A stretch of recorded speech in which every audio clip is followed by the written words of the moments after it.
Yo, what is going on, guys? My name is McDuck33 and welcome back to another Destiny 2 video.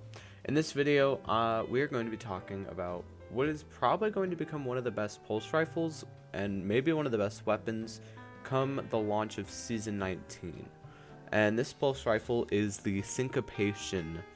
So, a couple weeks ago in the weekly TWAB, or this week at Bungie, Bungie was asked a bunch of questions. Their weapons team was.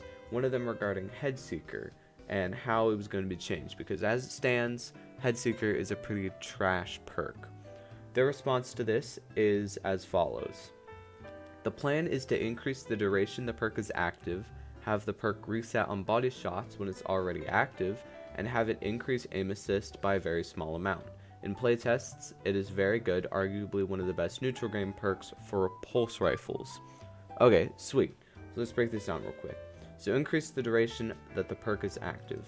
As it currently stands, using D2 Gunsmith to get this information, it says that body shots landed with this weapon increase precision damage for a short time, and this is 0.3 seconds. So essentially, you hit a body shot, and then within a 0.3 second you hit a precision shot and you'll get extra damage.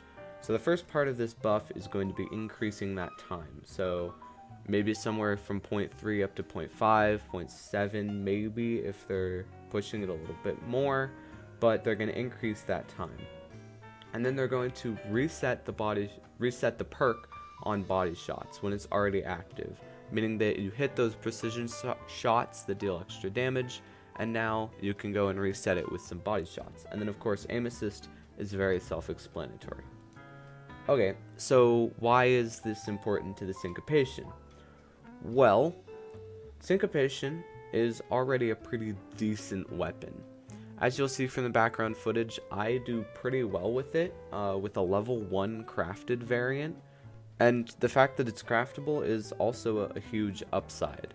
So the Syncopation is a 390 rounds per minute pulse rifle, and it's stasis. So it goes in your kinetic slot, which means that you can pair it with fantastic options like the Found Verdict. If you want to go for a more long range setup, you can pair it with something like the Beloved, the Macabre, all that stuff. Looking at the perks and barrels and all that stuff, the perk that I would probably go with is either small bore or polygonal rifling to increase that range stability. Those are obviously the most important aspects of a gun to increase for PvP. Maybe small bore might be the play here. However, hammer forged also a great option. I would warrant not going for something like arrowhead or chambered compensator, because just simply attaching a counterbalance will bring that recoil direction up to 94, which is pretty damn good already. However, if you do want to go for that, that is always an option. Taking off that counterbalance, fitting it with arrowhead gives you a nice 100 recoil direction. So if you'd rather do that, go right ahead. Personally, I would go for hammer forged in the first column, and then of course ricochet rounds in the second. And then as far as perks, there's a lot of great perks. In column 3, I would say the best perk is probably moving target, which increases your movement speed and target acquisition when you're aiming down sights. The movement speed is not too noticeable, but it can throw some people off if you're strafing a lot, which is definitely a good thing. But it's mainly that 10 aim assist that you get when you're aiming down sights. That is super handy. And then in the fourth column, as I just said at the beginning, headseeker is definitely the way to go here. If you want to change it up, maybe go with rangefinder, headstone if you're going for some kind of stasis build. But the main thing that I want to talk about is headseeker. So why am I not mentioning this perk on other guns? I probably will. Stuff like the Sacred Providence, the pulse from Garden of Salvation can get that perk.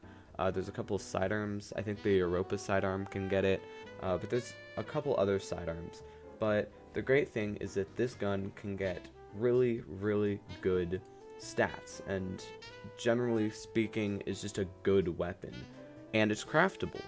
So with all of this in consideration, what is the competition? Well, alright, as far as legendaries go, you have stuff like the Peace of Mind, very popular, the Horror's Least, also incredibly popular, and of course the Smite of Moraine. And then of course you go over to exotics, and there's the No Time to Explain, which is still absolutely dominating the Crucible. So the Peace of Mind, which is a rapid fire frame going in your kinetic slot, is a very good weapon, capable of rolling some great perks such as Perpetual Motion, Moving Target, hitting up, Elemental Capacitor. Absolutely fantastic weapon, but it is part of the rapid fire frame archetype, meaning that you are going to get lower base stats overall. So looking at just one with, a ranged masterwork, small bore, and ricochet rounds, that only gets you up to 63 stability, or sorry, 63 stability and 53 range, compared to a syncopation, which can get up to 71 range and 69 stability. So generally, this is going to get lower base stats, although it's still a great pulse option. I just feel like the syncopation is going to do better in the stats department. Looking at the Horror's Least, same kind of idea. Obviously the Horror's Least is unique because it can roll Kill Clip, which Kill Clip on a rapid fire frame, it's insane. You can get some of the quickest times to kill, time to kills, whatever you want to call it. English is hard, in the game. So that is unique in that manner. It's also energy, which, at least for me, is kind of a big downside because I prefer kinetic primaries.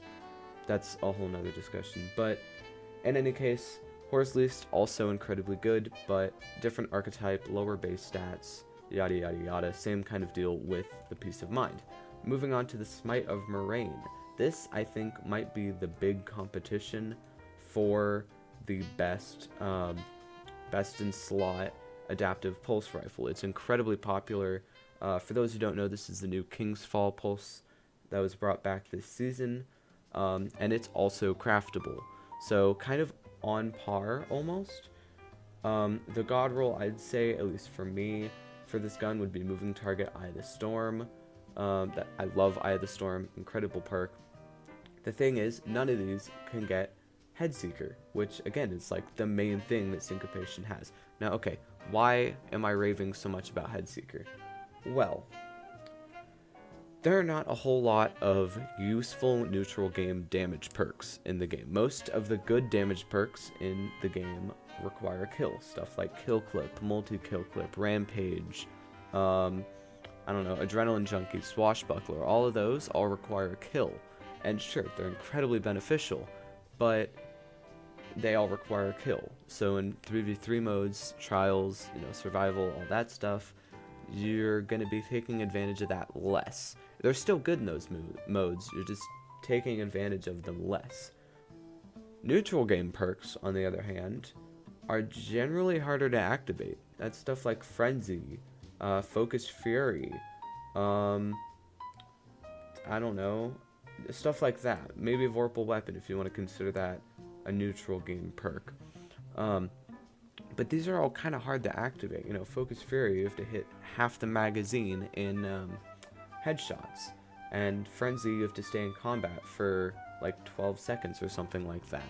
So they're all pretty difficult to activate, and you kind of have to go out of your way. Frenzy, less so. But again, in those 3v3 encounters, how long or how many times are you going to stay in combat for 12 seconds straight?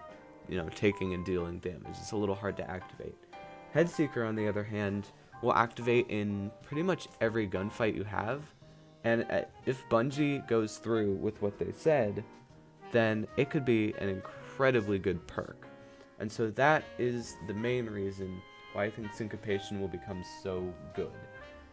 Combine incredible base stats, again, 71 range, 69 stability, wild, even with like mediocre rolls. Like I think the one I have for base stats, I don't even have a masterwork on it yet, is sitting at 69 stability and 46 range, and I'm still hitting from an absurd distance. It's wild. You'll see in the footage. But yeah, I think Syncopation will be incredible come season 19. There isn't an official date for when the headseeker buff will come out, but I'm pretty sure it's reasonable to assume it's season 19. If not, it'll be Lightfall. If it's any later than that, I'd be very surprised. But keep your eyes peeled for this buff. I think it will definitely be one to be excited for, and I will definitely be making a video on the syncopation when the headseeker buff comes out, and probably other weapons with headseeker. That is going to do it for this video. I hope you guys enjoyed. If you did, be sure to leave a like. If you guys really enjoyed, be sure to subscribe, because that'd be awesome. If you want to see me do more Destiny 2 content similar to this, let me know down in the comment section below. If you want to get in touch with me, the best place is on Twitter or Discord. Both will be linked in the description. Y'all have a wonderful day, and I'll catch you in the next one. Peace.